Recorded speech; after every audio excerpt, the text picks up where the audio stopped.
Okay, magandang araw mga kapatid at panibago na namang pag-aaral ang ating bibigyan ng katugunan ngayon. Mayroon naman pong tanong na ating natutuklasan. No? Pangatlong topic na natin ito sa mga nagtatanong sa ating mga video sa YouTube. Mamaya ibibigay ko din sa inyo ang number, ang aking Gmail. Pwede po kayo magbigay ng direktahang question at atin pong bibigyan dito ng katugunan ang lahat ninyong mga katanungan. Ang ating programa dito, sasagutin natin ang lahat ng mga katanungan, no? At hindi lang sasagutin natin ang mga katanungan. Pag-aralan din natin ng malinaw ano ba ang katuruan ng Biblia, no? Bago tayo magpasimula sa panibago natong paksa na ating tunghayan ngayon at tatalakayin, tayo po ay yumuko sa isang panalangin. Tayo po ay manalangin. Dakila naming Diyos, marami pong salamat, Amang Banal, na kayo po ang aming pinagkatiwalaan, pinaghugutan ng karunungan, sapagkat sa inyo nagmula ang lahat naming pagpapaliwanag at unawa na aming nakakamtan. Kayo ang nagbigay sa amin, aming ibabalik sa inyo ang papuri at kaluwalhatian, sapagkat kayo ang Diyos na nagbigay sa amin ng karunungan. Sa umagang ito, nais naming ilapit sa inyong banal na trono ang lahat naming pag-aaral na aming gagawin. Bigyan ninyo kami ng ibayong karunungan, unawa na aming maintindihan ang mga bagay-bagay na malalim. Sa umagang ito, aming hinihiling ang inyong pangangasiwa, pangunguna, Ama. Huwag niyo kami pababayaan mula sa pasimula hanggang matapos ang aming pagsagot sa mga katanungan. Aming hinihiling na kayo mismo ang magbigay sa amin ng unawa. Lalo na, Panginoon, sa mga taong nakikinig ngayon, inyong pagpapalain kaming lahat at ganun din ang aking bahagi na nagtuturo sa kanila. Salamat, Ama, sa pagdinig mo sa aming dalangin. Ito po'y aming hinihiling sa pangalan ng aming Panginoong Hesus. Amen. Okay, magandang umaga at kumusta po kayong lahat dito sa amin?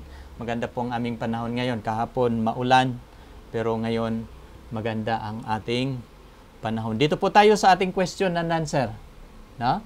With Brother John Lumingkit. Ang tanong na ating tatalakayin ngayon galing kay Lidu Binaya Masita, no? Siguro nasa Japan ito. Lidu Binaya Masita, ang kanya pong 1879. Ito po yung kanyang channel sa YouTube, no? Lidu Binaya Masita. Ito po yung kanyang tanong. Kailan po kaya ang last na Lateran, no? At sa palagay ko, ang nagtanong po natin, isa pong Seventh-day Adventist, kasi mayroon po siyang paniniwala sa Lateran. Para sa mga hindi Adventist, gusto kong, bago ko sasagutin ang tanong ng aming kapatid, no, kasi nagtanong po siya, kailan po kaya ang last na Lateran, no?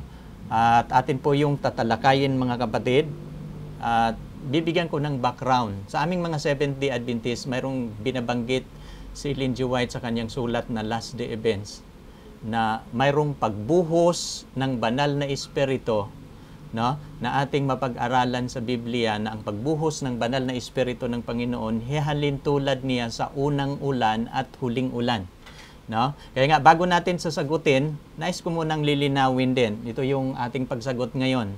Medyo mahaba ang ating talakayan ngayon. Alam niyo kung bakit.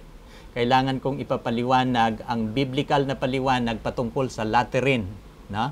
Kasi ang pagbuhos ng Panginoon sa banal na espiritu, hinahalin tulad po niya ito sa unang ulan at huling ulan. Ano pong ibig sabihin yan, Brother John? Nang pinasimulan niya ang kanyang ministry, nagbuhos po siya ng banal na Espiritu Santo sa mga alagad. Anong layunin? To germinate, para siyang seeds na pauulanan niya ang lupa para tutubo ang binhi na kanyang itatanim niya sa kanyang bukid, sa kanyang bukiran. At kapag aanihin na niya, no, patutubuin niya itong kanyang pabalita sa buong sanlibutan, at bago niya ito aanihin, magbuhos naman siya ng pinakahuling ulan. Anong layunin kung bakit magbuhos ang Panginoon ng huling ulan? Upang, for the preparation for the final harvest. Kasi pag magtanim kayo, di ba, kailangan ng unang ulan sa pagpatubo. At kang pagtutubo na, kailangan niya ang huling ulan. Bakit? yung mga bunga nila kailangan maglalaman. At kapag mabuhusan ito, maglalaman na, at mahihinog na, ready na siya for final harvest. Ganun po ang turo ng Biblia na may kinalaman sa pagbuhos niya sa banal na Espiritu. Alam niyo kung bakit ang mga alagad hindi pinaalis sa Jerusalem nang umakyat si Jesus sa langit? No? Sabi niya, hintayin ninyo. Huwag kayong aalis sa Jerusalem hanggang matanggap ninyo ang kapangyarihan. Saan po natin yan mababasa? Sa Gawa. Sabi niya dito, datapwat, tatanggapin ninyo ang kapangyarihan. Mayroong kapangyarihan na pangako ng Panginoon. At ito po yung banal na Espiritu. At sa Biblia, hinalintulad niya ito ng unang ulan at saka huling ulan. No? Datapwat, tatanggapin ninyo ang kapangyarihan pagdating sa inyo ng Espiritu Santo. At kapag dumating ang Espiritu Santo, at kayo'y magiging saksi ko sa Jerusalem, at sa buong Judea, at sa Samaria, hanggang sa kahuli-hulihang bahagi sa lupa. So ang pagiging mangangaral o ang pagiging saksi ng Panginoon, nangangailangan ito ng kapangyarihan. Nagtaka nga ako, bakit hindi pinaalis ng Panginoon kaagad ang mga alagad? Ayaw niyang mabibigo ang kanyang alagad sa kanilang gawain. Ang ating Panginoon nag-uutos ng gagawa tayo sa kanyang gawain, pero bago niya tayo uutusan, hindi niya tayo iiwan ng mag-isa. Sasamahan niya tayo sa gawain ito hanggang matatapos. At kapag matatapos ito, at ito lang matitiyak ko sa gawain, kapag sasamahan tayo sa kanyang gawain, hindi tayo mabibigo. Palaging magtatagumpay tayo sa kanyang gawain. Kaya nga sabi niya, ito yung pamamaraan, paano gagawa ang kanyang gawain. Kaya nga yung nagtanong kanina, Adventist po yun. Alam niya ang pangako ng Diyos sa banal na Espiritu Santo, pero interesado siya kailan. No? Atin niya sasagutin mamaya. At saan yung sinabi ng Panginoon na huwag silang aalis sa Jerusalem? Ito sa verse 4. At last tayo sa verse 4. At palibhasa nakipagpulong sa kanila, at ipinag-utos niya sa kanila, huwag silang magsialis sa Jerusalem, kundi hintayin ang pangako ng Ama. Ano yung pangako ng Ama? No? Na sinasabi niyang narinig niya sa akin. Ano yung pangako? Holy Spirit. Kaya nga sabi ni Jesus, huwag kayong aalis sa Jerusalem hanggang matanggap ninyo ang pangako niyang banal na Espiritu Santo. At itong pangakong banal na Espiritu Santo, pag titingnan natin sa ibang referensya, kahalintulad po ito ng unang ulan at huling ulan. So kung mayroong pagbubuhos sa panahon ng mga alagad, tinatawag yun ng Pentecost, no? Early rain sa pagbuhos. Bago darating si Jesus Christ, mayroong tinatawag na latter rain. At ito po yung ating pag-aralan. Mahabang talakayan po ito kasi ibibigay ko sa inyo ang buong biblical background, paano ninyo maintindihan itong latter rain. Pero ating pag-aralan muna, mayroon bang biblical ba yan, Brother John, na ang pagbuhos ng banal na Espiritu Santo hinahalintulad ng Panginoon sa ulan? Unang ulan at saka huling ulan. Ganito po. Mababasa natin sa Job 29, verse 23, at kanilang hinihintay ako. Di ba naghintay ang mga alagad?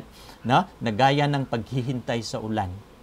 No? Kanilang ibubuka ang kanilang bibig na maluwang na gaya ng huling ulan. No? Mayroong unang ulan, mayroon ding tinatawag na huling ulan. So, dalawa ang pagbubuhos ng Panginoon sa kanyang banal na Espiritu Santo.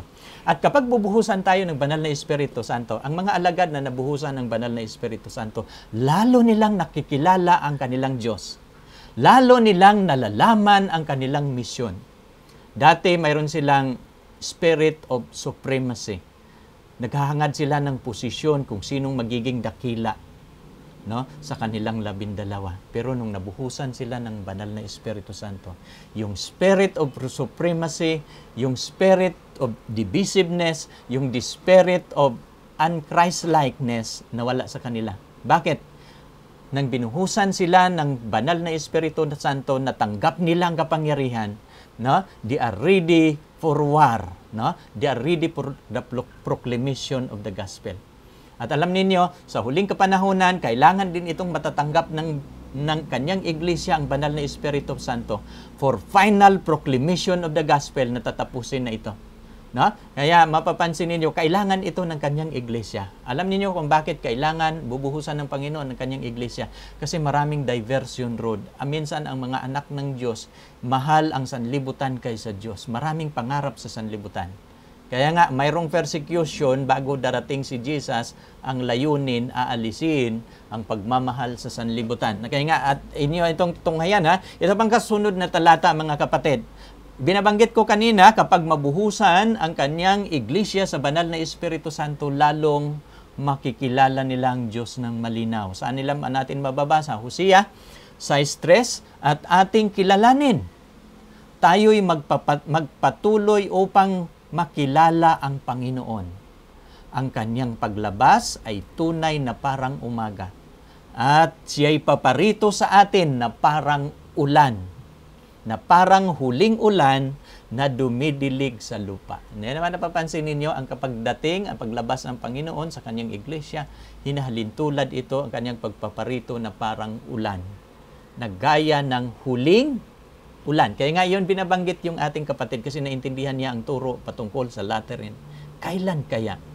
No? Ang last, yung laterin. No? Yun yung, kasi ang kanyang iglesia, bubuhusan ito ng kanyang espiritu. At ang ating focus, tatapusin ang kanyang gawain na nakaatang sa ating balikat. Dito pa mga kapatid, sa Joel 2:23, kayo nga'y mga ngatuwa, kayong lahat na anak ng Sion, at magagalak sa Panginoon ninyong Diyos, sapagkat kanyang ibibigay sa inyo ang maagang ulan, yung early rain, no? Ang tapat na sukat, at kanyang pinapalagpak ang ulan dahil sa inyo. Ang maagang ulan at ang huling ulan sa unang buwan. Yan, napapansin ninyo, naalala ko yung unang buwan sa kalendaryo sa mga Hebreo. Yun yung Passover. No? Yun, mapapansin ninyo, yun, pangako din niya, no? Ay sa unang buwan. No? Mapapansin ninyo, tatanggapin natin ang huling ulan. Kaya yun yung pangako niya. So, hindi tayo nag-sit ng time, pero alam natin na mayroong pangako ang Panginoon, no? Sabi niya, kanyang ibibigay sa inyo ang maagang ulan, tapat na sukat, kanyang ipalagpak ang ulan dahil sa inyo ang maagang ulan at ang huling ulan. That is the promise of God.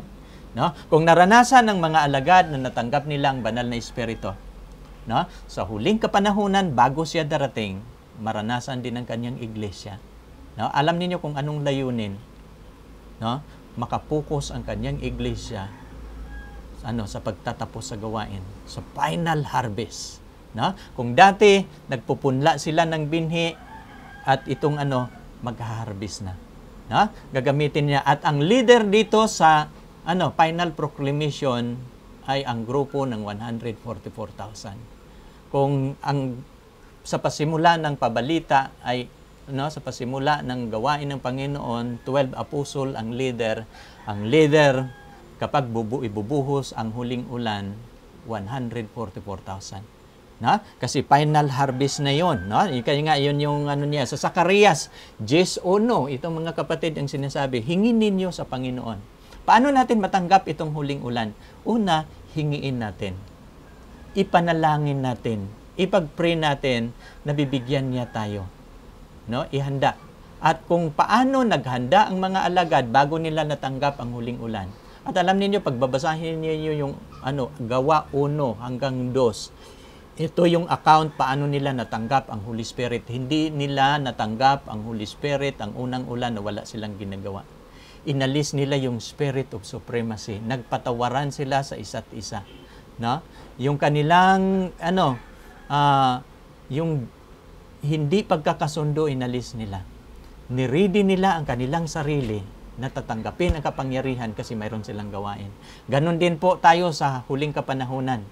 Anong sabi ni propeta Zacarias? Hingin ninyo sa Panginoon ang ulan. At ng kapanahunan ng huling ulan. Sa Panginoon, sa Panginoon, na nagpapakidlat ng kanyang bibigyan sila ng ulan, at ang bawat isa ay damo sa parang. No? Hinalintulad niya ang tao na parang damo sa palang. Pero anong gagawin natin para matanggap natin ang huling ulan? Hingiin natin sa Panginoon. No? Ulan ng kapanahunan, ng huling ulan. No? At sabi niya, Panginoon nagpapakidlat, siyang bibigyan sila ng ulan. At mapapansin ninyo, kahit si Jesus Christ, anong sabi ni Jesus Christ? Alam niyo, kung kayo magulang, marunong magbigay ng magandang kaloob sa inyong mga anak, ito din yung pinakamagandang kaloob sa anak ng Panginoon na ibibigay ng Diyos. Pero paano natin ito matatanggap? Sabi nga ni Jesus, kung kayo nga, bagaman masama, marunong magbibigay ng mabubuting kaloob sa inyong mga anak, gaano pa kaya ang inyong Ama sa kalangitan na magbibigay ng Espiritu Santo sa mga nagsisihingi sa Kanya?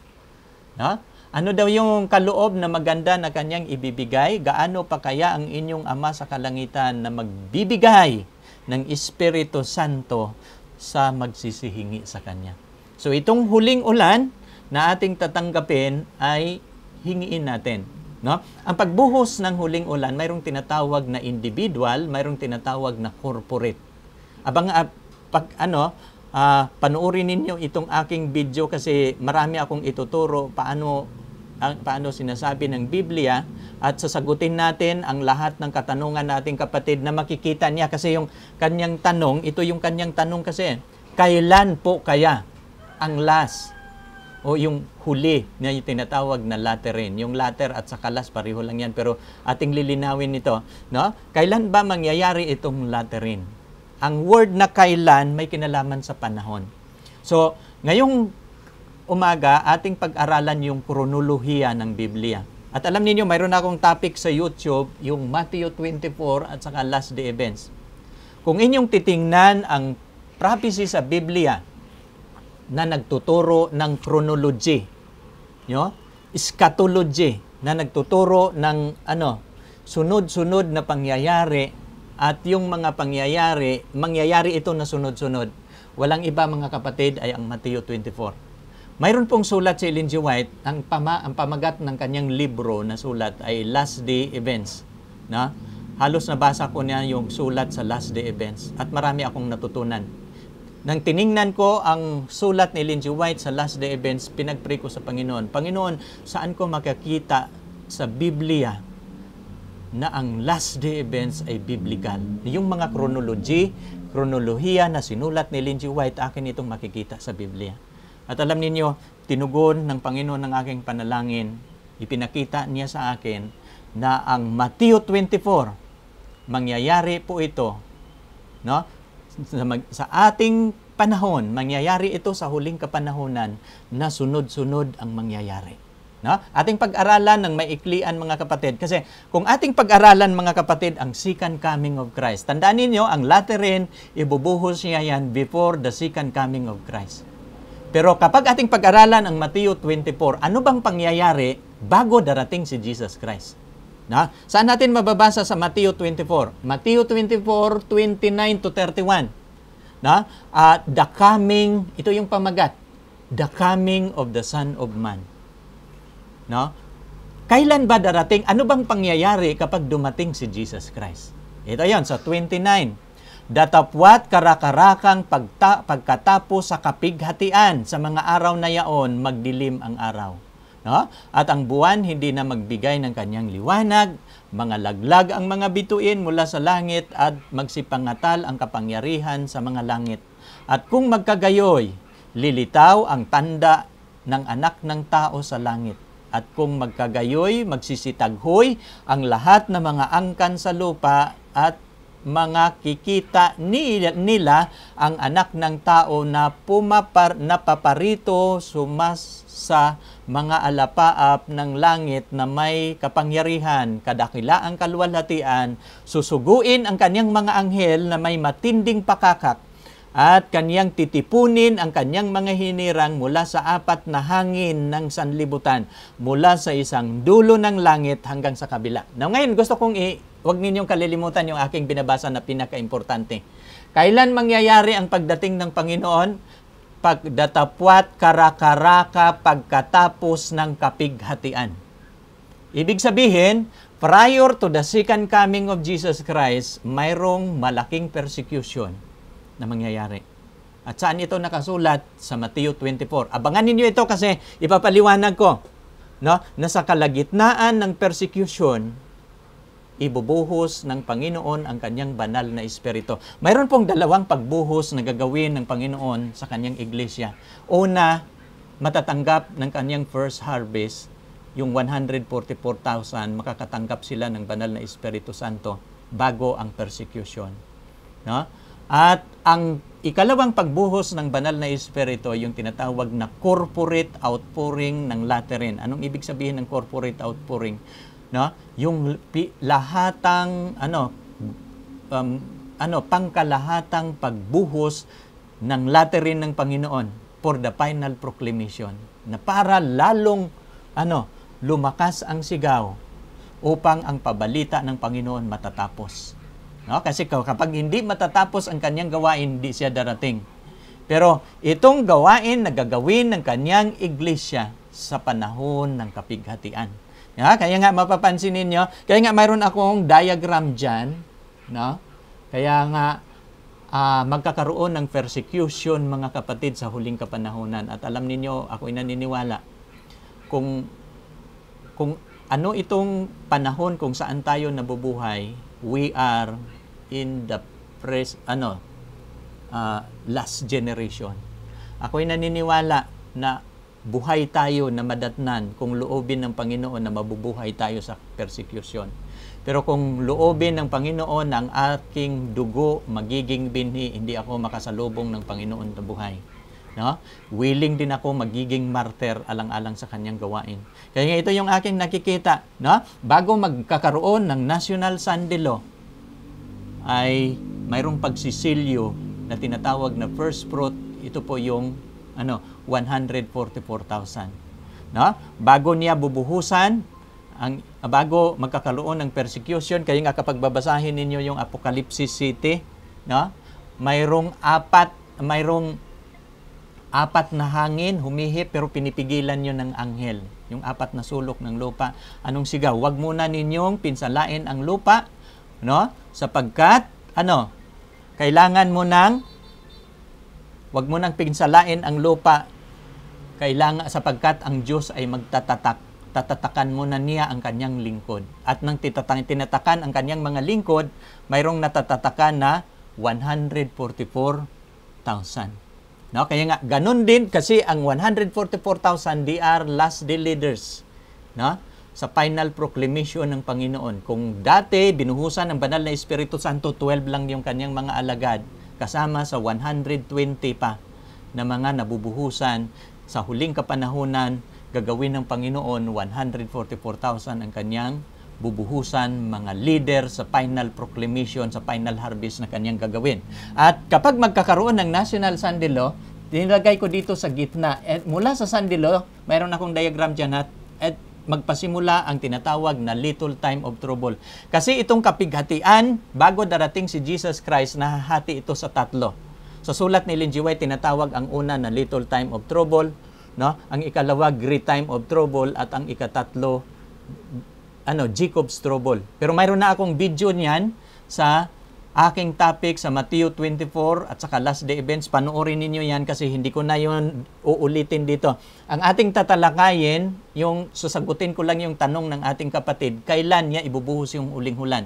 No? Titingnan natin sa diagram, mga kapatid, sa kalagitnaan ng little time of trouble, nilagay ko sa gitna yung guhit at nakalagay doon is DECP. Kasi unang magkakaroon close of provision sa mga SDA. Unang hahatulan ng Panginoon ang kanyang iglesia. At kung unang hahatulan, unang madidetermine kung sinong maliligtas at sinong hindi. At ginilagay ko dyan is DE close of provision. At kapag magaganap na ang kanyang final verdict sa kanyang iglesia, sino yung hahatulan ng Panginoon na maliligtas, ay bubuhusan na niya ng huling ulan. Yun yung tinatawag na is the close of provision, kasi yung hindi mabubuhusan ng ulan, lalabas sa iglesia. Yung mabubuhusan ng ulan, dinideclare po yon sa judgment sa verdict ng Panginoon, well done. So, ito yung bubuhusan niya ng laterin. No? At pagkatapos nila matanggap ang laterin, din the loud cry. At ipapangaral nila yung loud cry. Pero maraming mangyayari niyan. Kaya nga gagamitin natin ang Matthew 24 para inyong maintindihan. At pagkatapos sa final loud cry, final proclamation of the gospel, then the close of provision as a whole. No? Sa buong sanlibutan na close of provision. At kapag madideklara na ng Panginoon ang close of provision, magpasimula naman yung tinatawag na great time of trouble. Persecution time na, hindi na tayo mangangaral, takbo na sa kabundukan. Ano na tayo, parang tayo na si Lot, magsisitakas na. No? At hindi ko na yan isa-isahin. No? Kasunod, ang great time of Jacob's trouble. Pero iiwanan natin yung diagram kasi itong Matthew 24, pag-aralan lang natin mula 1 hanggang 14. Maintindihan ninyo dyan kailan ibubuhos ng Panginoon ng latter rain. Na, ating isa-isahin. Ang Matthew 24, mga kapatid, hinati ko ito sa 4. Ito yung una na ating tatalakayin, Matthew 24, 1-8. Anong nakasulat dyan? Sign of His coming. Mamaya ipapaliwanag ko yan. At ang pangalawa kong ipapaliwanag yung 9-14, yung little time of trouble. Pero itong great time of trouble at saka Jacob's trouble, hindi ko na ito itatapik. Pero kung gusto ninyong mapapanood yan, panoorin ninyo yung aking Matthew 24 at saka last day events.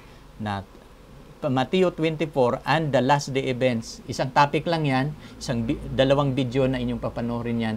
Tapos, ito lang ang ating itatapik ngayon. Para malaman ng nagtanong, kailan ba ibubuhos ang banal na Espiritu Santo. Ating unahin pag-aaral, mga kapatid, yung mga tanda sa kanyang pagpaparito.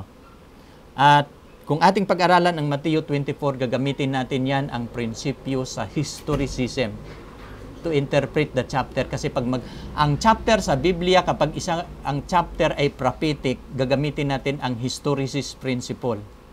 No? May mga history na natutupad, may mga history na nangyayari sa kapanahunan, at may mga history na mangyayari pa sa hinaharap. At ito yung ating titingnan ang mangyayari sa Matthew 24 kasi we are dealing with this principle. No? Kaya nga ating pag-aralan ito. Ating pag-aralan itong una, yung Matthew 24, 1-8, sign of His coming. Saan natin yan mababasa? At ito yung ating mula 1 hanggang 8 ating pag-aralan. At lumabas si Jesus sa templo.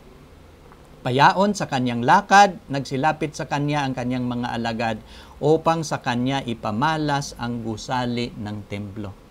So, ibig sabihin, si Jesus, nangangaral sa templo, nagtuturo, lumabas, payaon sa kanyang lakad. At lumalapit naman ang mga alagad, ang kanilang direksyon papunta sa kanilang Panginoon para anyayahan ang Panginoon na ipamalas, titingnan nila ang mga gusali ng templo. Guro, halika, mamasyal tayo, titingnan natin ang templo. No? Kung baga ganun ang senaryo. Pero sa verse 2, anong sabi ni Jesus? Datapwat siya ay sumagot sa kanila na sinasabi. Kanila'y sinasabi, hindi baga ninyo nakikita ang lahat ng mga bagay na ito? Katotohanan, sinasabi ko sa inyo na dito'y walang naiwang isang bato sa ibabaw ng isang bato na hindi ibabagsak. No? Bakit ito nangyayari? Alam niyo mga kapatid, kung mayroong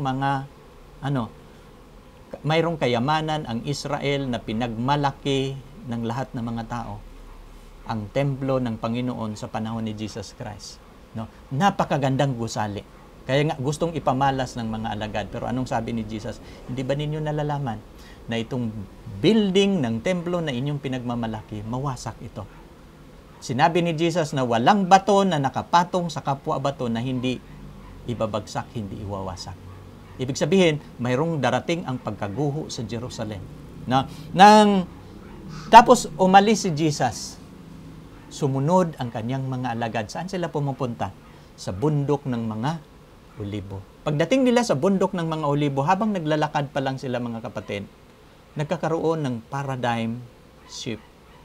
No? Nagbabago ang kanilang kaisipan. Ito palang mangyayari sa Jerusalem. Ito palang mangyayari sa huling panahon. So, pagdating nila sa bundok ng olibo, sa verse 3, ito yung sinasabi. Samantalang sila'y nakaupo sa bundok ng mga olibo, nagsilapit sa kanya ng bukod ang mga alagad na nagsasabi, sabihin mo sa amin, kailan mangyayari ang mga bagay na ito? So, nagtanong sila, may kinalaman sa panahon.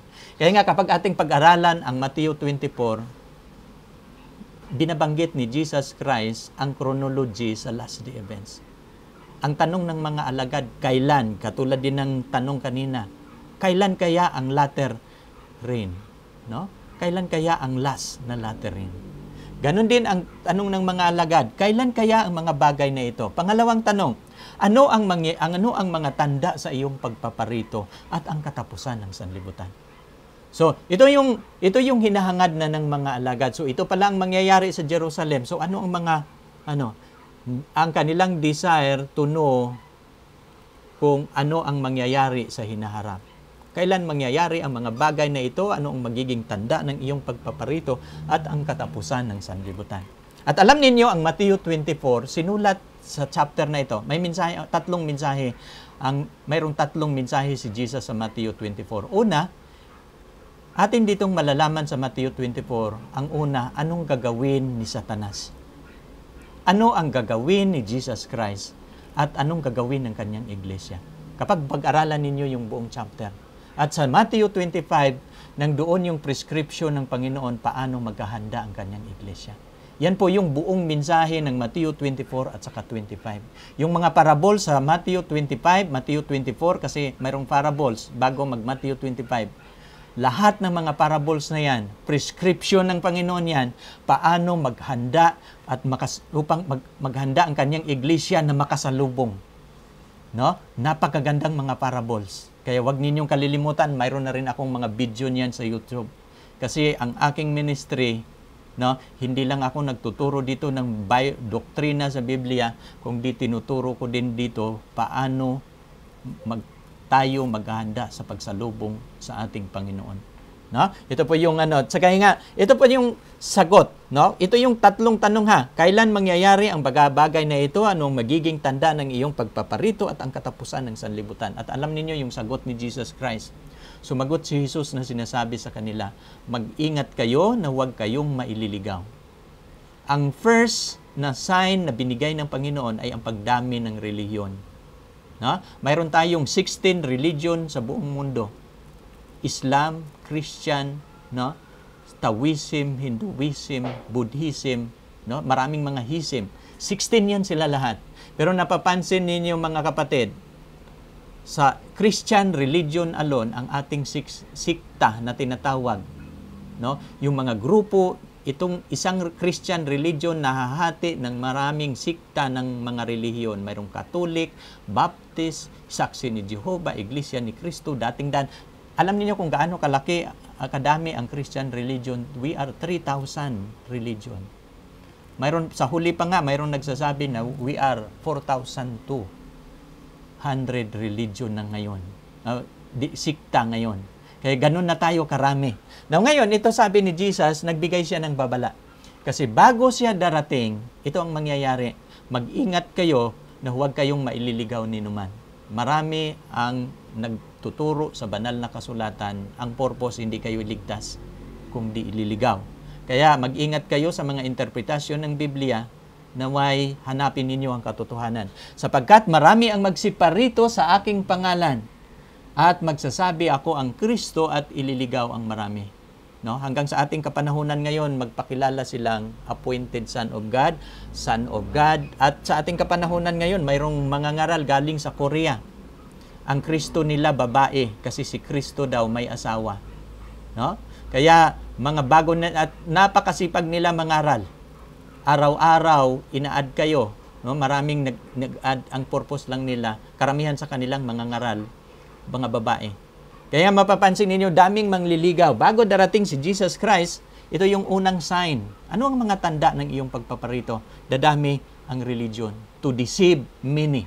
Sabi niya dito sa size mga kapatid, at makakarinig kayo ng digmaan at mga alingaw-ngaw ng digmaan. Ingatan ninyo na huwag kayong magulumihanan sapagkat kinakailangan itong mangyayari datapwat hindi pa ang wakas. Kaya ngayong gera ngayon sa kasalukuyan sa Ukraine at sa Russia, no? Maaring mag-ignite pa yan ng mga gera sa iba pang mga bansa. Kasi binabanggit dito. At pagkatapos sa gera, no, huwag magulumihan. Ingatan ninyo na huwag kayong magulumihanan sapagkat kinakailangan itong mangyayari. Kaya nga sabi ng aking kaibigan, no, sabi niya, kung mayroong bagyo, kung mayroong kalamidad, kung mayroong gera, ipanalangin pa ba natin ito na titigil? Hindi na kailangang ipanalangin na titigil. Alam niyo kung bakit? sinasabi na ito ng Panginoon. Kasi kung titigil ito, hindi matutupad ang prophecy. No? Ang hula ng prophecy, matutupad ito. Ang atin lang ipanalangin na tayo'y makasurvive. No? Na mailigtas pa ng Panginoon ang maraming hindi nakakaalam ng pabalita. Na kunti na lang ang mapahamak kaysa marami. Pero hindi na natin matitigilan ang ganitong pangyayari sapagkat hinuhulaan ng ito ng Panginoon. Ito ang nakikita ng Panginoon. Bago siya darating, ito ang mangyayari ng ating sanlibutan. At dahil sa gera, sabi ng Panginoon sa 7, for nation shall rise against nation. Maggera ang bansa laban sa bansa, and kingdom against kingdoms. And there shall be famines, pestilences, and earthquakes in diverse places. At resulta sa gera, magkakaroon ng malaking tagutom. Krisis sa pagkain. No? Pestilences, maraming mga sakit. At ang COVID-19 na ating naranasan, isa sa pinakamalaking record sa kasaysayan sa buong mundo. No?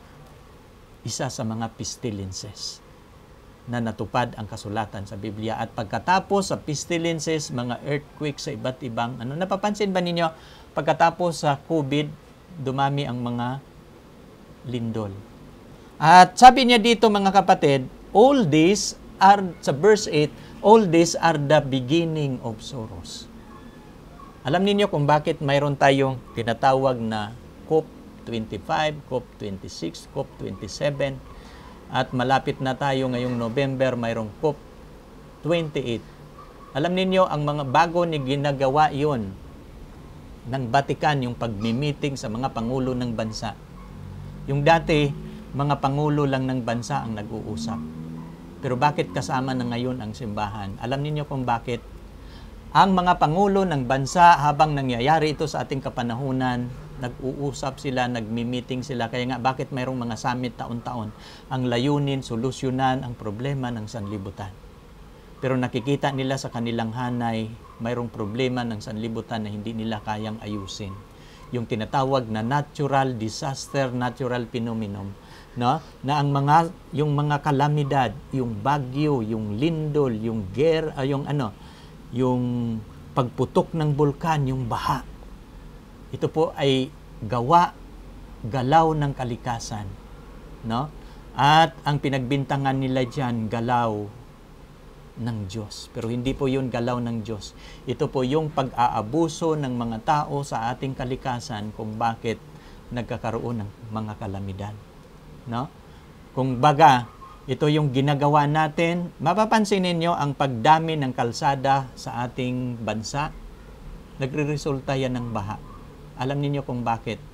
The more na maraming sinisiminto tayong kalsada, the more na magkakaroon ng maraming malaking baha.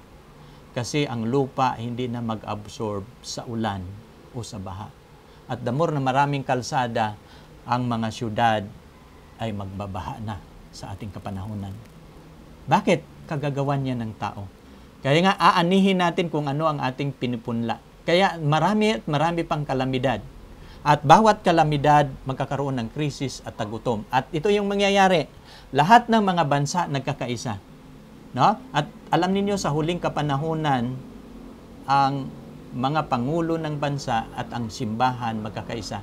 Kasi ang ating direksyon sa ating kapanahunan, bago darating si Jesus Christ, magkakaroon ng one world religion at one world government.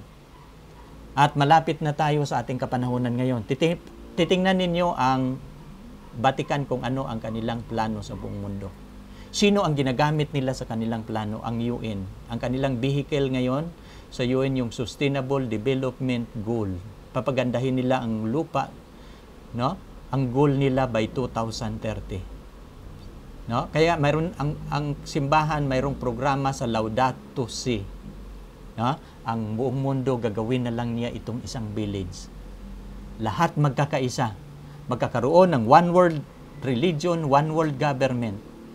At mayroon silang mga batas na ipapatupad para sa kanilang programa sa climate change.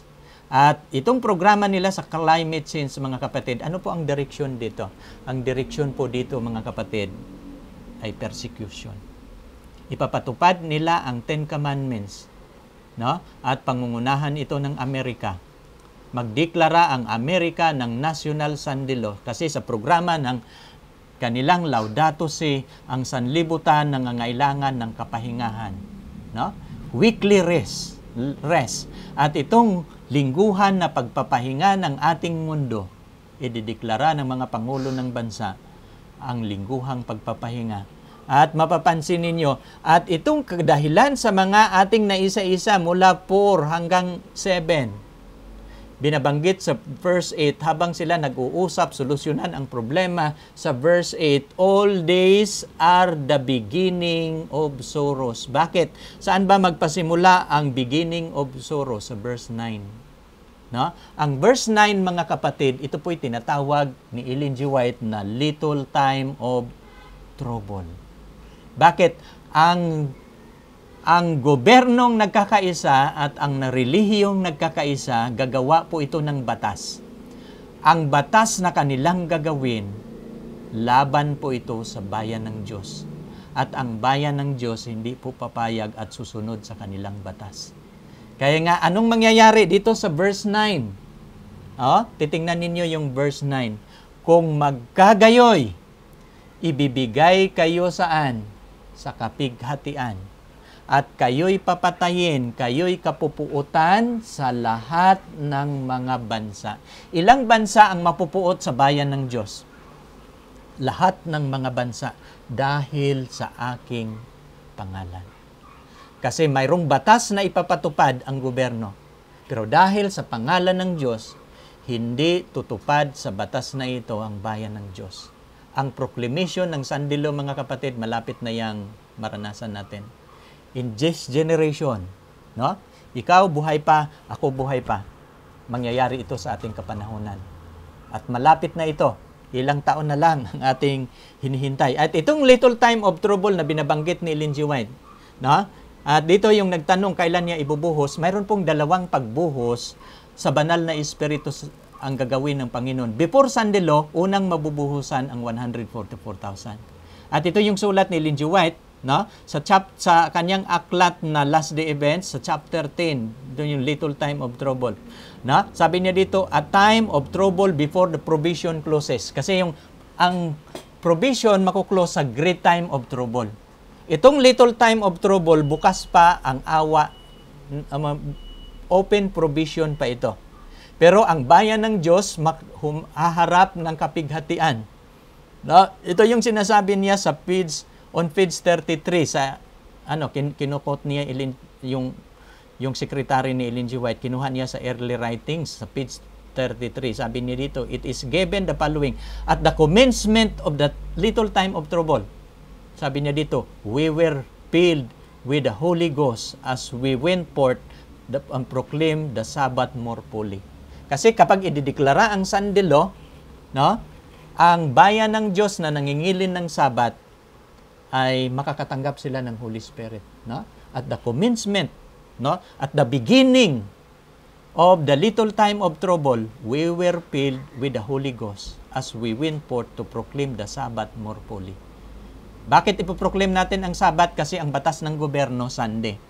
So, ang bayan ng Diyos magpoproclaim na ito yung batas ng Diyos. Ang batas na ikaapat ay Sabat, hindi po Sunday. Kaya nga, ang huling labanan, sa bayan ng Diyos at hindi niya bayan, between, is mag-involve dito ang controversy, mga kapatid, sa worship. No? Worship to the beast and worship to God. No? Batas ng Diyos at batas ng gobyerno. Batas ng tao. Kaya doon yun, mga kapatid. Pero ang bayan ng Diyos, kaya nga ang tanong kanina, kailan bago magsandilo, mayroong makakatanggap na ng laterin. Pero mayroon ding makakatanggap sa kalagitnaan ng sandilo at yun ay kinatawag na corporate outpouring.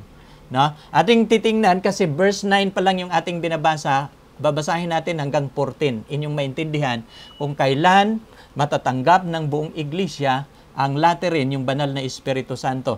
This view was given in 1847. Ito yung pangitain na nakita ni Ellen G. White.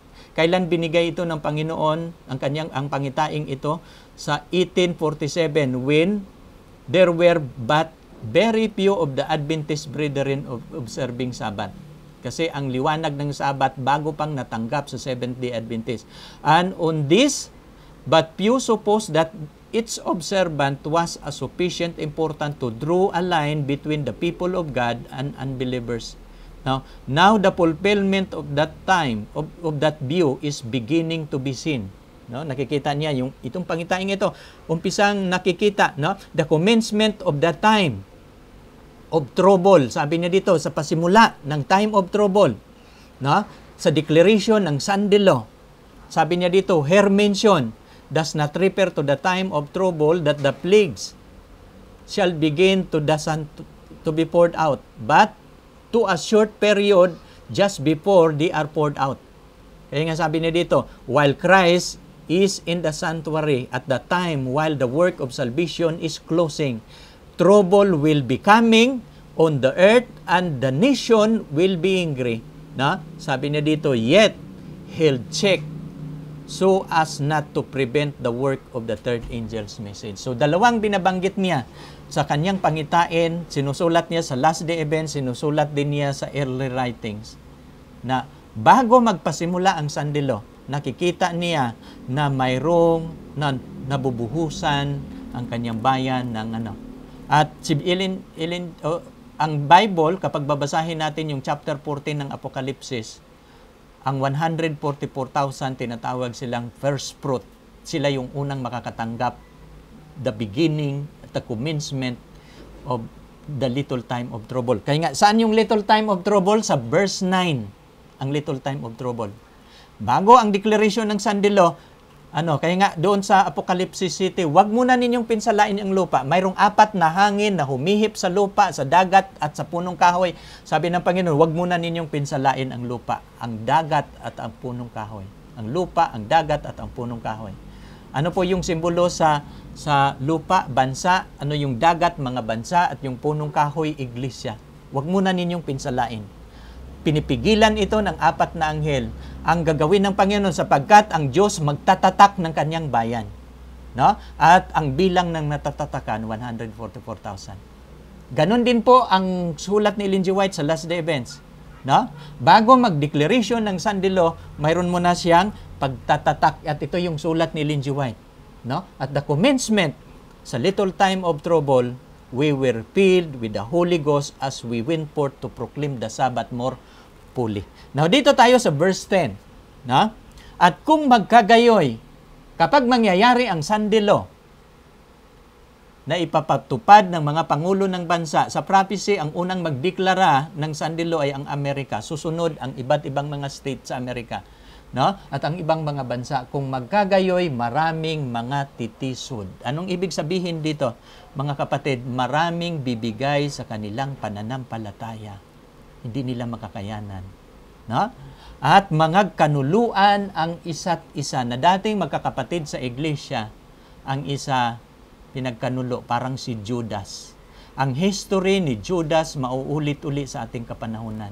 Ang isang kapatid ipagkanulo ang isang kapatid dahil sa batas na ito. Alam niyo kung bakit ganito kahirap, mga kapatid? Bago papasok ang Sunday law, magkakaroon muna ng cashless society. Anong ibig kong sabihin? Ang ating pamimera ngayon, hindi na natin hawak. Lahat na transaction, online transaction. No? Kung wala kang cellphone, kung wala kang card, hindi ka makapagbibili at hindi ka makapagbibinta. At kung ano ang batas ng gobyerno, kung hindi ka sumusunod, wala kang economic sanction. No? Kaya nga, mahirap ito, mga kapatid. Yung nasasanay sa buhay, sa mundo, na hindi marunong sa kahirapan, hindi sila makakatayo. No? Kaya nga si Ellen G. White, sumusulat na siya, may kinalaman sa country living. Kasi kung wala tayong country living sa panahon ng Sunday law, kung wala tayong lupa na binubukid, wala tayong source sa ating pagkain, paano ka makakatayo? Sa panahon na yan, hindi ka makapagbibili, hindi ka makapagbibinta. No? Ito yung persecution natin, ha? Maraming mga kapatid, chapter sa Bible na magkakayasam. No? Ang Matthew 24 may kinalaman din yan sa Revelation 13. Ang walang tatak ng hayop, hindi makapagbibili, hindi makapagbibinta. Ganon din yan sa Mateo 24. No? Kayo'y kapupuutan sa lahat ng mga bansa at ito yung mangyayari kung magkagayoy maraming mga titisod. Magkanuluan ang isa't isa, magkapuutan ang isa't isa. Na dating iglesia nagmamahalan, ngayon nagkaaway na. Sa verse 11, hindi lang yan. Itong relihiyon na nagkakaisa at gobyerno nagkakaisa. Gagawa sila, gagamitin ito ng kaaway, gagawa sila ng maraming milagro. At ito, sabi ni dito, yung Catholic at Protestantism ngayon na nagkakaisa, Islam na nagkakaisa sa buong mundo, magsisibangon ang maraming bulaang propeta at kanilang ililigaw ang marami. Itong na-confuse na grupo dito dahil nagkanuluan ay maliligaw dito. No? Mapapansin ninyo at kasunod, ito yung sulat ni Ellen G. White. Paano tayo makakatayo sa ganung persecution? Hindi pa yan matatanggap, hindi pa ibubuhos ang Lateran, ha? Kailangan maintindihan ninyo ito. Mayroong shaking time sa iglesia bago niya ang final na pagbuhos sa Lateran, no? Yung tinatawag na corporate outpouring ng Lateran. Na buti nga mayroong nagtanong para na papaliwanag ko ito. Kasi pinag-aralan ko ito sa Bible at saka Spirit of Prophecy. At ito yung stand ng Bible at saka Spirit of Prophecy. Sabi niya dito, no? We shall how long? How to stand firm under this persecution. Kapag mangyayari yan, Brother John, paano tayo makakatayo? Ito yung sulat sa Spirit of Prophecy. Makakatayo tayo kung ito yung ating ginagawa. Sabi niya dito, we shall find that we must let loss of all hands except the hand of Jesus Christ.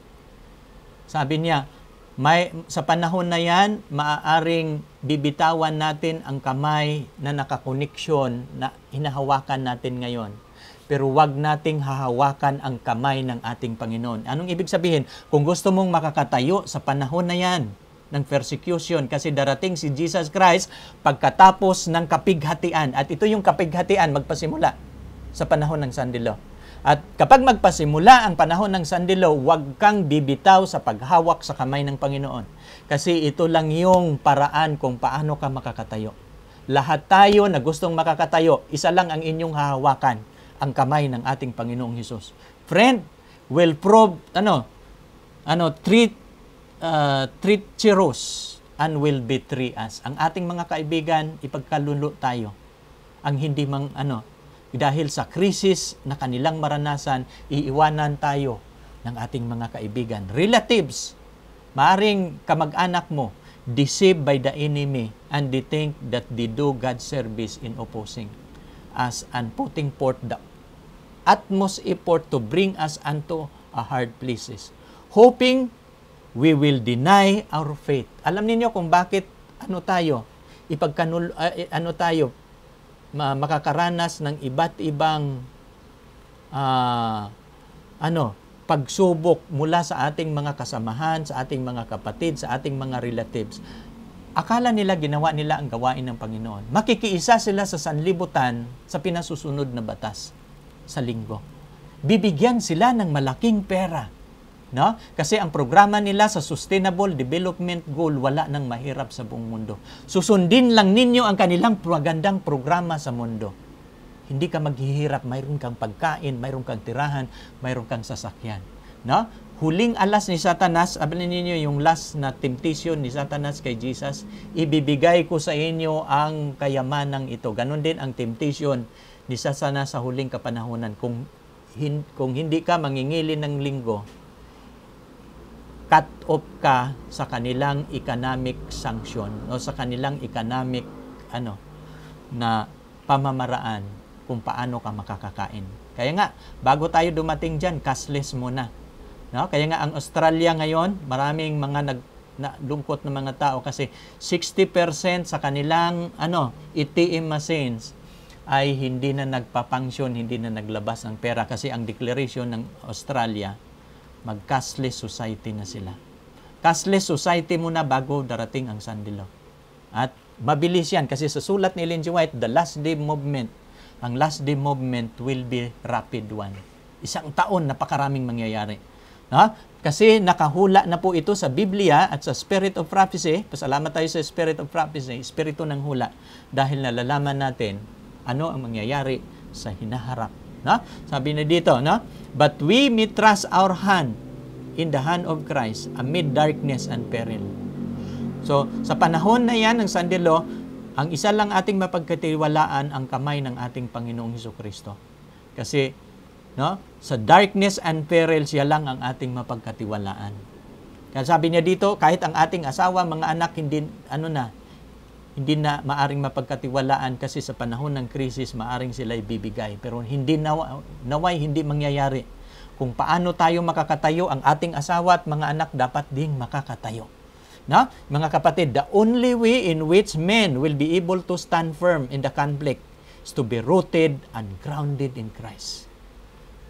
Kumusta ang inyong pananampalataya? Nag-uugat ba? No? Nakatanim ba ng malalim ang ating paglilingkod? O superficial ang ating paglingkod? They must receive the truth, no? As it is in Jesus. And if it is only as the truth is presented thus, no, that it can meet the wants of the soul. The preaching of Christ crucified, Christ our righteousness. Ito yung kailangan. Yung Christ crucified, Christ our righteousness. Huwag kang magtitiwala sa iyong katuwiran. Kasi the moment na magtitiwala ka sa iyong katuwiran, maaring maliliglig ka.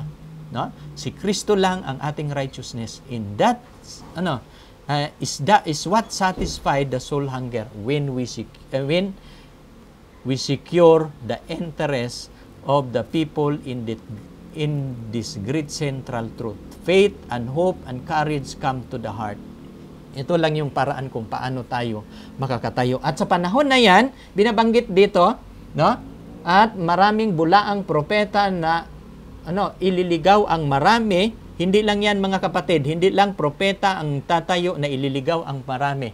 Mayroong sulat si Ellen G. White sa The Great Controversy. At kung inyong titingnan yon, yung The Great Controversy mula chapter 37 hanggang sa katapusan, napakahalagang chapter po yung mga aklat ni Ellen G. White sa The Great Controversy.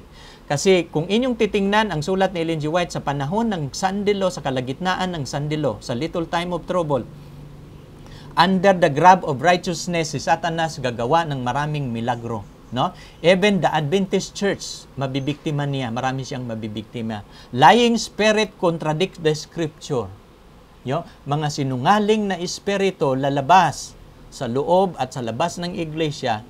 Sila po'y ang tuturo ng kasinungalingang turo, kukontrahin nila ang turo ng Biblia. Dati ang Seventh-day Adventist, isa lang ang turo namin, Trinity. May mga Adventist ngayon na lumabas, Trinity na ang dala. Hindi na naniniwala sa Holy Spirit. At sinulat na rin yan ni Ellen G. White sa kanyang first vision.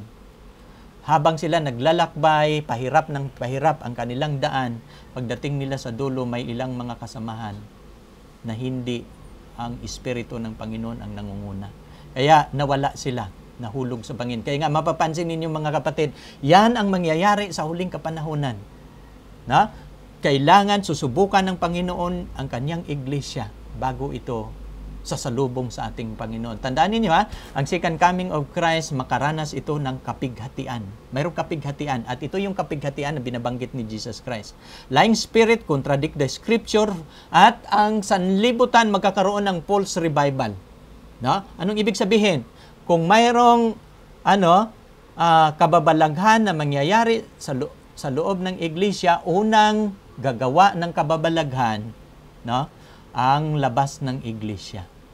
Ang relihiyong nagkakaisang Protestantismo at Katoliko, gagawa sila ng kakaibang mga milagro na may liligaw nila ang marami. Ito yung tinatawag ni Ellen G. White na false revival. Music is mid-snare. No? Kaya nga tayong mga Seventh-day Adventist, mayroon tayong standard of music. Kasi sinulat ni Ellen G. White, ang music na papasok sa iglesia na maraming iba na yung rhythm ng music, marami siyang mabibiktima, no? False speaking in tongues. Kaya nakikita na natin ito sa mga Protestant world, yung speak in tongues. Evil angel appear as human being, no? Ang mga anghel ng kadiliman, magpapakita na sila as human being. Mandaraya na sila. Personification of the dead. Ito yung maraming madadaya dito. At sa Daniel 11, no? Even Egypt will not skip at his steps. No? Kaya nga, hindi makakawala ang Egypt. Kasi ang mga, ano bang simbolo sa Egypt? Pagbabasahin ninyo yung Daniel 11:40 to 45, ang Egypt ay mabibiktima pa rin ng King of the North. Ano ba yung King of the North? Yung papasi. No? Maniniwala sila sa programa ng kanilang globalization program, no? Sa Laudato Si. Kasi bakit? Kasi ang mga patay nilang kamag-anak bumalik sa kanilang bahay, kinupya ang kanilang mukha sa mga anghel ni Satanas. No? Mayroon pong paliwanag si Ellen G. White yan. Inyong kamag-anak, yung pinakakilala ninyong kamag-anak, babalik sa inyong bahay, pero anghel pala ni Satanas yon. Inutusan ni Satanas, o pupunta ka sa pamilyang ito. Yung namatay mong kamag-anak, kukupyahin yung mukha, tapos pupunta sa iyong bahay, at mayroon daw sasabihin. Anong sasabihin niya? Ang batas na ginagawa ngayon ng mundo, susundin ninyo kasi ito yung kalooban at batas ng Diyos. Ito yung mga pandaraya na darating. Sinabi na namin sa inyo yan sa bidyong ito, kasi pag darating ng araw, alam na ninyo na yung babalik sa inyong bahay ng mga matagal nang namatay, ano yon? Kasinungalingan po yun ni Satanas. Anghel ni Satanas yun, sinugo ni Satanas para dayain kayo. Ito yung mga pangyayari sa huling kapanahunan. Satan will impersonate as Christ. Yung si Kristo na darating, makikita sa alapaap, no? Ay pinaghandaan na rin ngayon ng UN yan.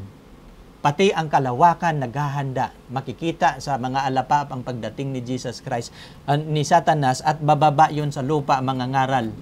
Na mangangaral si Satanas. Pero ang second coming of Christ sa Bible, hindi na siya aapak sa lupa. Pagdating ni Jesus Christ, kasama ang lahat ng mga anghel, ito, walang kasama si Satan. Bababa siya sa lupa, magtuturo, magsalita sa telebisyon, lahat ng makikinig, madadaya. Kaya nga, mapapansin, no? So, kaya nga, yun yung Satan will personate as Christ. Tapos, Satan resemble Christ in every particular. Gagayahin niya yung boses, yung postura, kung paano si Jesus nagtuturo, mayroong karunungan, no? Kapag makikinig ka, mamangha ka sa kanyang turo. Kasi parang biblical, pero hindi po yun si Jesus. Kapag mayroong Jesus na nagtuturo, at alam ninyo, ang Buddhism religion, inihanda na nila ang pagdating ni Maitreya. Ang UN, inihanda na nila. So, Maitreya is coming, ito yung ito yung kanilang tinatawag na ito yung false Christ na mag-impersonate as Christ, no? Kaya nga yun ang UN tinatawag siyang the cosmic Christ.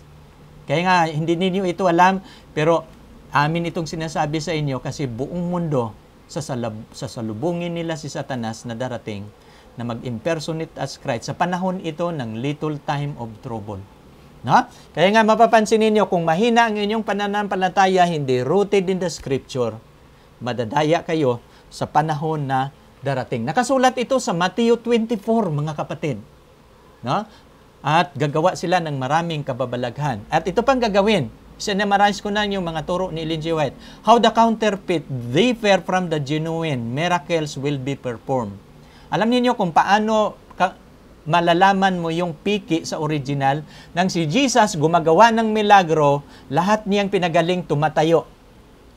Pero napapansin ba ninyo, nang gumawa si Jesus ng milagro, pinatumba niya yung mga tao.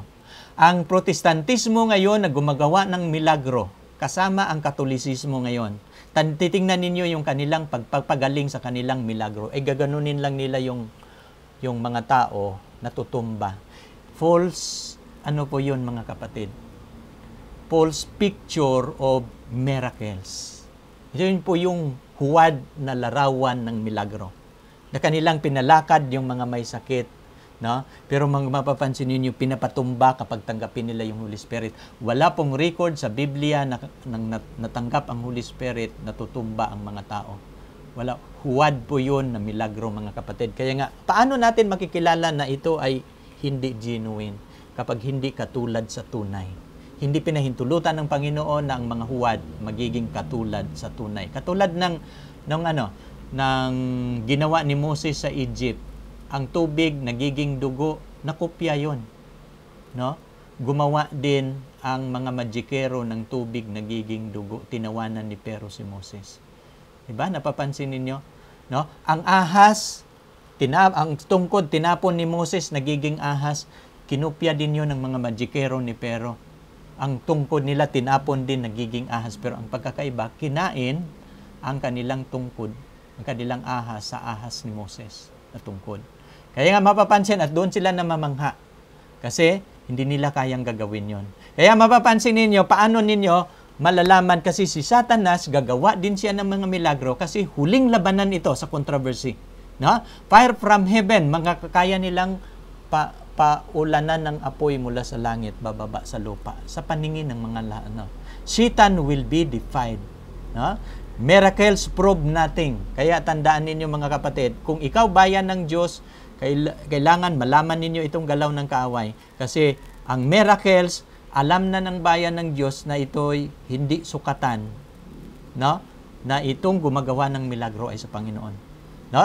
Tapos miracles cannot supersede the Bible. Ang Biblia pa rin ang ating standard na pamantayan paano natin kilalanin ang tama mula sa mali, no? Ang tamang Kristo at false na Christ na darating. Kung wala sa Biblia, no? Kung pinag-aralan ninyo sa Biblia ang kalagayan ng mga patay na nasa libingan walang alam, mabuhay lang sila kapag dumating ang Panginoon. Kapag mayroong patay na bumabalik makipag-usap, false, po yon siya?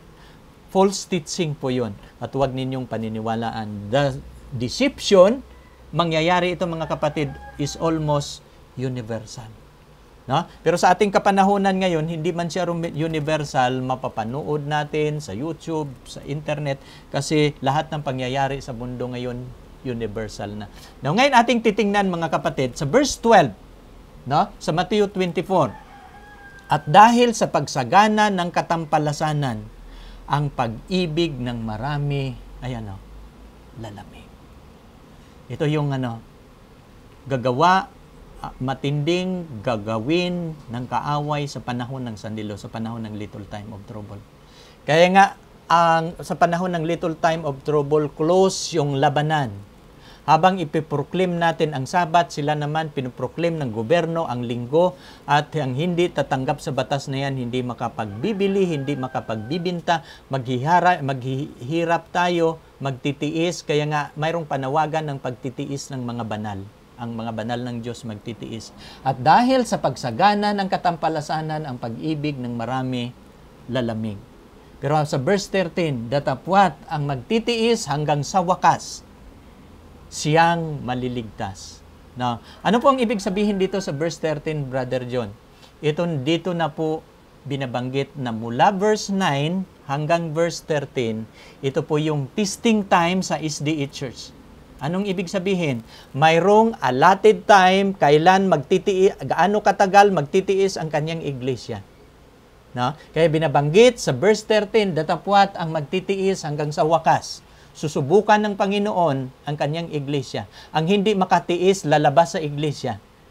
No? Ang lalabas, hindi magiging sa Panginoon. Kasi bibigay sila, tatanggapin nila ang batas ng hayop para sila makakakain.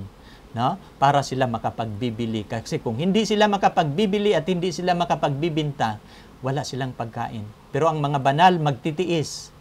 Mamumuhay tayong simple na kahit anong pagkain, mabubuhay tayo para sa Panginoon. At ito yon, magtitiis ang mga banal. Datapwat ang magtitiis hanggang sa wakas, siyang maliligtas. Bakit siya ano pong kalagayan niya dito, Brother John? Dito na ibubuhos ang laterin.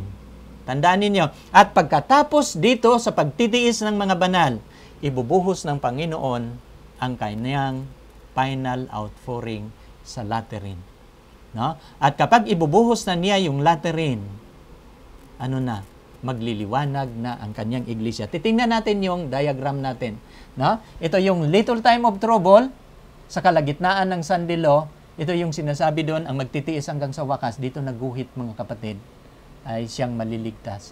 Kasi tatanggapin na nila ang laterin. No? Ito yung kinukuha natin ang pattern sa Matthew 24, ha? Kailan mangyayari ang laterin? Dadanas muna tayo ng kapighatian. sa kalagitnaan ng kapighatian, kailangang magtitiis ang bayan ng Diyos. At kapag marating tayo itong kalagitnaan, matanggap na natin ang laterin. At anong kasunod? Kapag matanggap natin yung Holy Spirit, ipoproclaim natin ang loud cry. No? Doon na yon ang huling pagsigaw natin. Huling sigaw, naguho ng Babylonia. Natahanan ng mga demonyo at maruruming Bakit kailangan yon magtitiis yun, Brother John? No? Kasi ito yung shaking time. Yang pagtitiis na yan, mga kapatid, tinatawag po yun na shaking time. Liligligin ng Panginoon ang kanyang iglesia. Kasi ito sa panahon ng kapighatian, mga kapatid, ito po yung tinatawag na judgment for the living Adventist. Habang nililiglig ng Panginoon ang kanyang iglesia sa kapighatian, malaman ng Panginoon sino yung kanya at sino yung hindi sa kanya. No? Bakit mayroong shaking, mga kapatid? Ito yung purpose. Church, tandaan ninyo, mga kapatid, ha? Ang aming turo, hindi ibig sabihin papasok kayo sa Seventh-day Adventist, ligtas na kayo. Hindi kami ang turo na once saved, always saved. Hindi po yun ang turo ng Seventh-day Adventist. Ang turo namin, church membership, no guarantee of salvation. Hindi po garantiya na kapag membro ka sa iglesyang ito, saved ka na. Dadaan pa tayo ng kapighatian na binabanggit ng Biblia. At kapag malampasan natin yung kapighatian, saka na natin tatanggapin ang laterin. No? Kaya nga sabi ni Jesus, ang magtitiis hanggang sa wakas. Kapag magwawakas na ang ating pagtitiis, then matanggap natin ang kanyang banal na espiritu. Mahihinog ka at ikaw ready for harvest. Kaya nga, tandaan ninyo, ha? Church membership, no guarantee of salvation. Pangalawa, mga kapatid, the chaff separated from the wheat. Ang purpose ng kapighatian, bakit ito maranasan ng iglesia? Kasi pag mag-harvest ang Panginoon, mayroong ipa na nakahalo. At itong ipa na nakahalo, lilipad ito sa panahon ng persecution. Maraming mga ipa na nakahalo sa bigas. At itong persecution, kapighatian na maranasan ng kanyang iglesia, ito po'y paraan ng Diyos na maaalis ang hindi mga dumi sa kanyang iglesia. Anong ibig sabihin? Ang persecution na ating haharapin, maglilinis po ito ng kanyang iglesia. Na? Chaff will, separated from the wheat. That persecution cleanses the church. Ito yung layunin, mga kapatid. Bakit mayroong persecution? Bakit mayroong kapighatian bago darating si Jesus? Kasi lilinisin ng Diyos ang kanyang iglesia. Ito yung paraan ng kanyang paglilinis. Ikaapat, mga kapatid, superficial believer will renounce the faith. Sa panahon ng sandilo, ang mga superficial, yung saling pusa lang, pero hindi tunay na naglilingkod sa Panginoon. Ang kanilang pinaglingkuran sa libutan. No? Inyo yung mga superficial believer will renounce their faith. Mawawala sila kaagad sa iglesia. No? Panglima, mga kapatid, yung street testimonies, produce seeking. Anong street testimony? Yung mensahe na, pinaprangka na pagsasalita, direktahang pagsasalita sa katotohanan. Minsan, ito din ang nakapag-produce ng seeking na ang mga ibang mga kapatid ay nawawala. No? Kaya nga sabi niya dito, street testimony produce a seeking, unjust criticism causes loss of soul, false doctrine drew some away. Ito yung ng seeking, rejection of testimony, result of apostasy. Kasi sa huling kapanahunan, hinuhulaan ni Ellen G. White, marami sa mga Adventists hindi maniniwala sa spirit of prophecy. Sabi nila, ang sulat ni Ellen G. White, little light lang yan, hindi yan kailangan. Ang great light, ito yung Bible. Kaya nga, sinisit aside nila, itinakwil nila ang sulat sa spirit of prophecy. Pero alam ninyo, mga kapatid, ino-ordain ng Panginoon ang maliit na liwanag. Kasi ito yung magiging liwanag natin sa panahon ng kadiliman, sa panahon ng persecution. Ang maliit na liwanag, kasi bakit ba ino-ordain ng Panginoon ang maliit na liwanag? Upang magliliwanag sa gabi. At yun yung purpose niya sa Spirit of Prophecy. No? Ang liliwanagan niya, magliliwanag ang kanyang bayan sa panahon ng kadiliman, at ang gagamitin natin, mga kapatid, ay ang laser light. No? Pero saan nanggagaling ang laser light? Mula sa greater light, no? Na Biblia. Kaya nga, yun yung mga kapatid, no? Yun yung nililinaw natin. Sabi niya, the depiction among church leader. Ito yung isa sa mga cause ng shaking ng iglesia. No? Maraming mga leader tayo na makikita natin ang kanilang defect, at cause din ito sa shaking in the last days. Unsanctified ministers will be weeded out. Sa panahon na ito, yung mga hindi nagiging banal na mga ministro, mabubunot din sila mula sa iglesia. The church may appear as about to fall. Sa panahon ng pagsubok sa Sandilo, sabi ni Ellen G. White, the church, sabi niya, may appear as about to fall. Parang babagsak ang iglesia. Dahil sa persecution ng Sandilo, maraming hindi nakakatayo. Pero alam niyo, ito yung kasunod, no?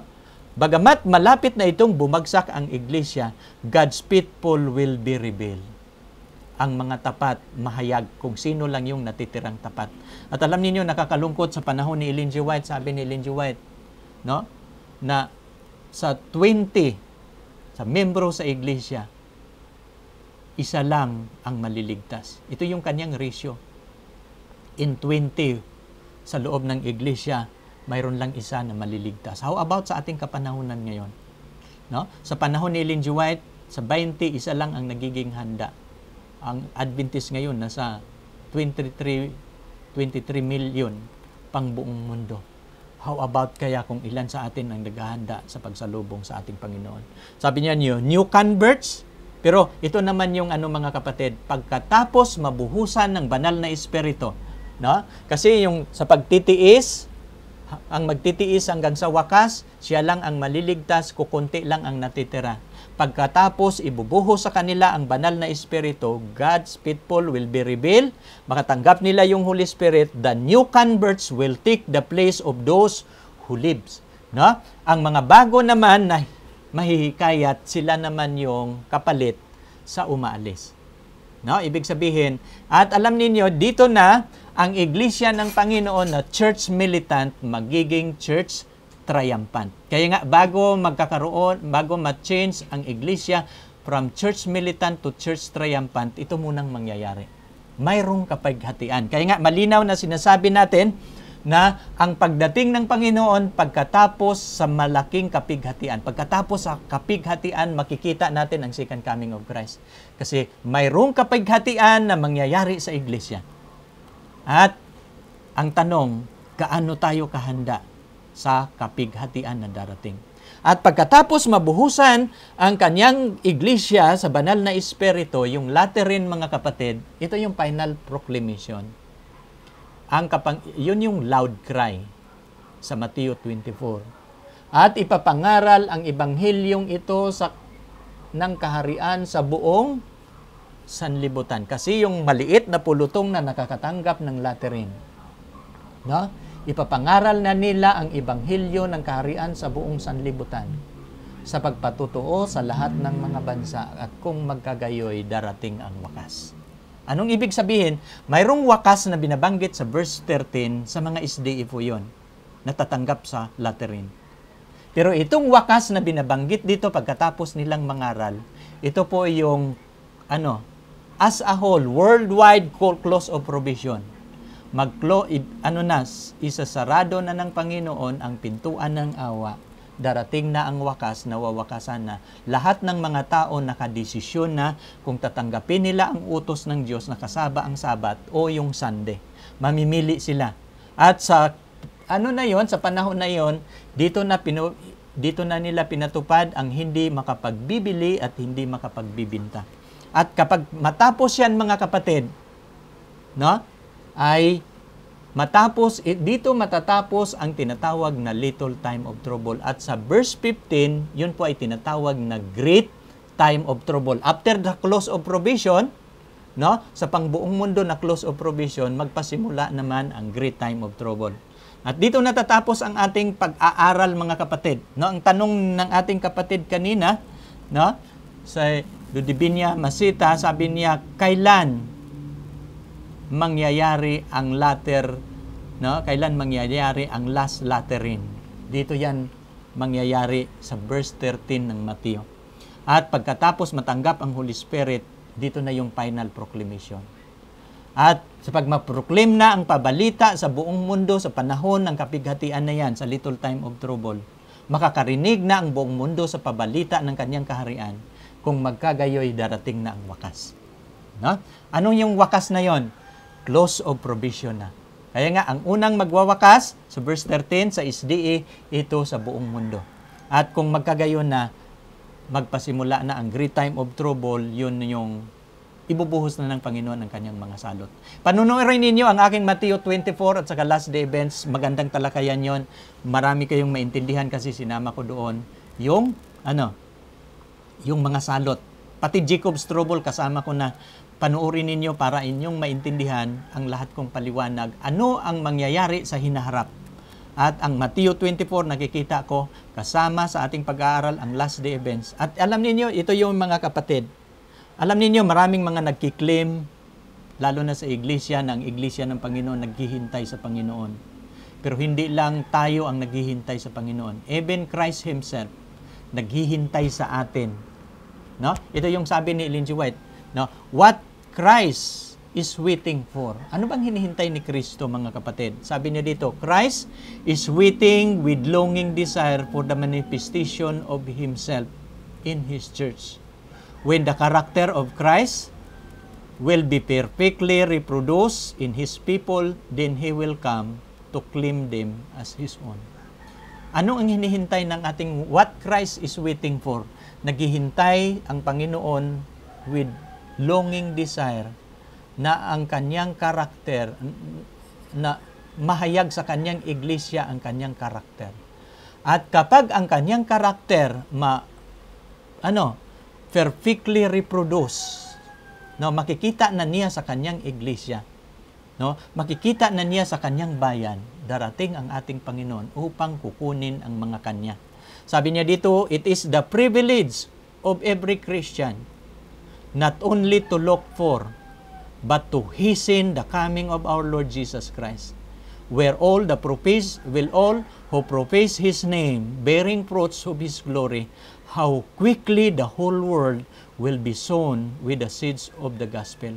Quickly the last great harvest would be ripened. Christ would come to gather the precious grain. By giving the gospel to the world, sabi ni Ellen G. White, it is our power to hasten our Lord's return. We are not only to look for, but to hasten the coming of the day of God. Sabi niya sa 2 Peter 3:12. You know, He has put in our power. He has put it in our power through cooperation with Him to bring these saints of misery to the end. Kaya nga, mayroon tayong mga kapatid, habang tayo naghihintay sa ating Panginoon, mayroon po tayong obligasyon. Pero kasama sa ating hihintayin, ipanalangin, hingiin sa Panginoon, ibibigay niya sa atin ang laterin. No? Matanggap natin ang kanyang kapangyarihan upang maggamit tayo sa loud cry, for the final proclamation sa kalagitnaan ng sandilo. No? Mayroong pagtitiis sa bayan ng Diyos. Alam niyo kung bakit gusto ng Panginoon na magtitiis tayo. Kasi yung sandilo, mga kapatid, diyan gagawin ng Panginoon ang judgment sa mga living. Judgment of the living. Una, sa Seventh-day Adventist. Pangalawa, sa hindi Seventh-day Adventist. No? At kapag makadesisyon ang bawat isa, magkakaroon ng final verdict kung sila'y sasalubong o tatakbo sa pagdating ng ating Panginoon. Maraming salamat sa inyong pagtunghay sa ating paksa ngayon. No? Marami akong sinaalang-alang sa aking pagpapaliwanag. Gusto ko na inyong maintindihan ang aking naintindihan. No? Maraming salamat at ito po yon ang aking numero, mga kapatid. No? 095678-69214. No? At ito po yung aking channel, no? John Lumingkit 1969, no? And gmail.com. Pwede niyo akong kontakin anytime. At kung mayroon kayong katanungan, kanina mayroong nagtanong, no? Ginamit ang Facebook, mayroon siyang nag-chat siya sa akin, mayroon siyang tanong, sabi ko, mamaya ko sasagutin kapag matapos yung aking video ngayon. Kaya abangan ninyo yan kasi sasagutin natin ang mga katanungan pa. Marami pang nagtatanong at pwede kayong magtanong, no? Sa aking numero o sa aking Gmail o kapag friend ko kayo sa Facebook, pwede kayong magtanong sa Messenger. Kasi lahat ninyong katanungan, bibigyan natin ng kasagutan sa ating bagong programa na Question and Answer with Brother John Lumingkit. Bago tayo magtapos mga kapatid, imbitahan ko kayo sa panalangin. Dakila naming Diyos, marami pong salamat, Amang Banal. Natunghayan naman namin ang isang pag-aaral at mahabang talakayan nito, Panginoon, dahil gusto kong maliwanagan, gusto kong maintindihan nila. Kailan ibubuhos ang banal na Espiritu Santo sa inyong iglesia? Salamat, Amang Banal, sa liwanag sa prophecy. Salamat na sa Mateo 24, natutunan namin, naintindihan namin ang kronolohiya sa last day events. Tulungan mo kami sa aming pamumuhay na habang kami naghihintay, kami po'y magtatapat sa inyo. At pabibilisin sa pamamagitan ng pagtulong sa gawain. Pagpapalain ninyo ang aming ministry. Ganon din, Panginoon, ang tagapakinig. Salamat sa pagdinig mo, Ama, sa aming dalangin sa pangalan ni Jesus.